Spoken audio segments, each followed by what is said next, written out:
بسم اللہ الرحمن الرحیم۔ السلام علیکم ورحمۃ اللہ وبرکاتہ۔ زندگی اور موت کی جادوگری ہے زمیں پر چار سو پھیلی ہوئی، راحتیں بھی زحمتوں کے ساتھ ہیں، مشکلیں بھی حوصلوں کے ساتھ ہیں، تیرگی ہر کام کی جھولی میں ہے، روشنی بھی وقت کی مٹھی میں ہے۔ اس خرابے کے چلن کو کیا کہوں، ایک ذرا سی دیر کا جھوٹا سکون، پھر اسی ظلمت کدے میں زندگی ہے جنوں کے سامنے بکھری ہوئی، ہر زمانے میں قیامت کا وجود، خون میں نہلا گیا انسانیت۔ کاش مل جاتی کوئی تعبیر بھی، ایک سپنا ہی رہی حقانیت، آرزو پھر بھی یہی ہے دوستوں، درد کا یہ سلسلہ پیدا نہ ہو۔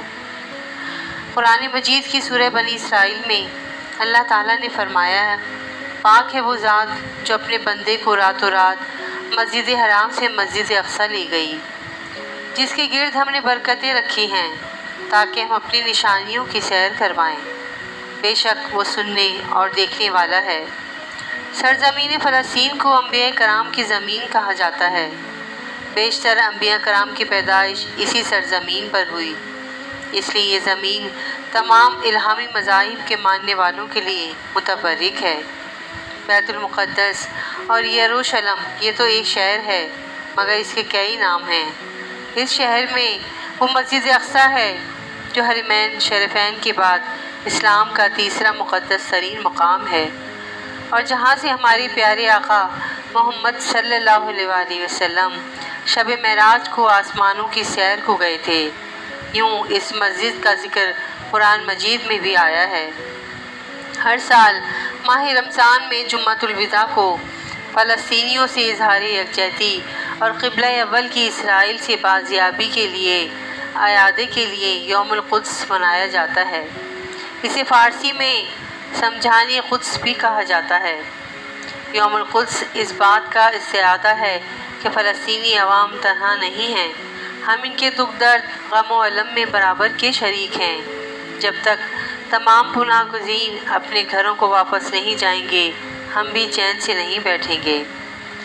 1779 اگست کو ایران کے رہبر اعلیٰ آیت اللہ خمینی کا رمضان المبارک کے آخری جمعے کو یوم القدس کے نام سے موسوم کرنے کا مقصد امت مسلمہ کے نزدیک مسئلہ فلسطین کو زندہ رکھنا تھا۔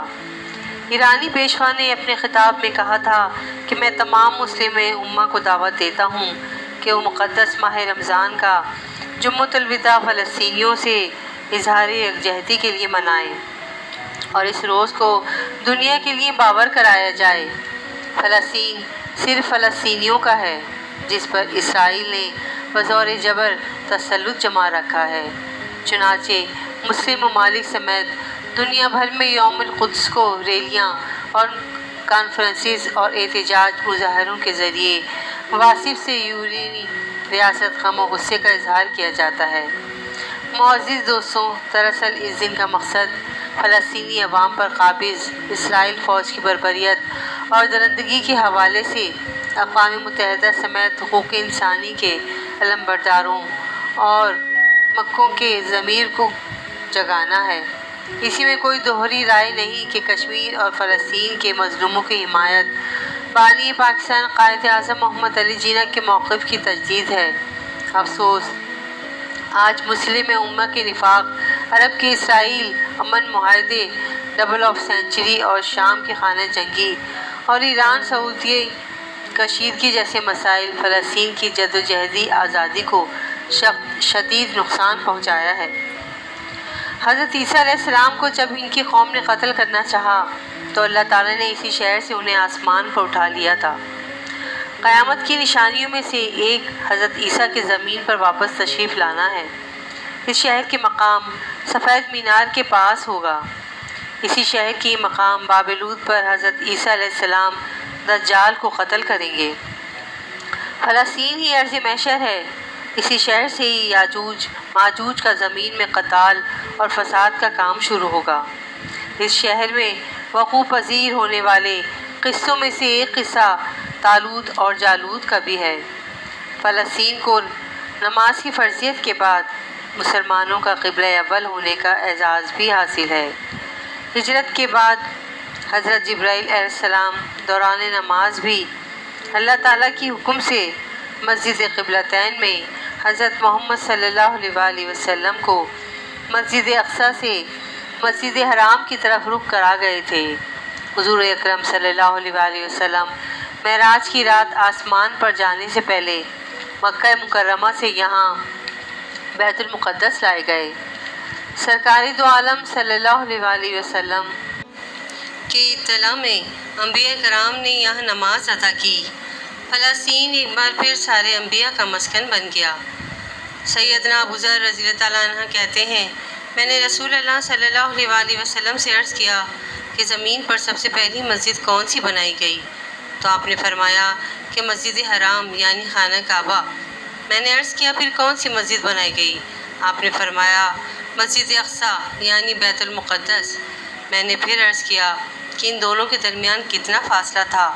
تو آپ نے فرمایا 40 سال کا، اور تو جہاں بھی نماز کا وقت پالے نماز ادا کر لے، بس وہ مسجد ہی ہے۔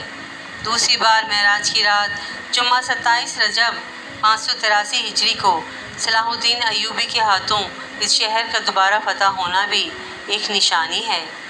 بیت المقدس کا نام کچھ قرآن نازل ہونے سے پہلے تک ہوا کرتا تھا۔ قرآن نازل ہوا تو اس کا نام مسجد اقصیٰ رکھا گیا۔ کچھ اس شہر کی تقدیس کی وجہ سے ہے جو اسے دوسرے شہروں سے ممتاز کرتی ہے۔ اس شہر کے اصول اور اسے رومیوں کے جبر و استبداد سے بچانے کے لیے 5000 سے زیادہ صحابہ کرام اجمعین نے جام شہادت پیش کیا، اور شہادت کا باب آج تک بند نہیں ہوا۔ یہ سلسلہ اب تک چل رہا ہے۔ اس طرح شہیدوں کا شہر مسجد اقصیٰ کی اہمیت بالکل حرمین شریفین جیسی ہی ہے۔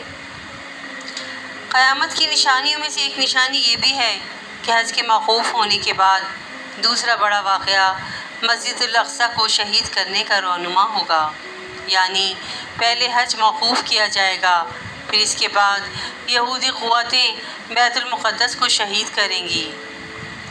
واقعہ پسند آئے تو پلیز میرے چینل کو لائک اینڈ سبسکرائب ضرور کیجیے گا۔ جزاک اللہ خیرا کثیرا۔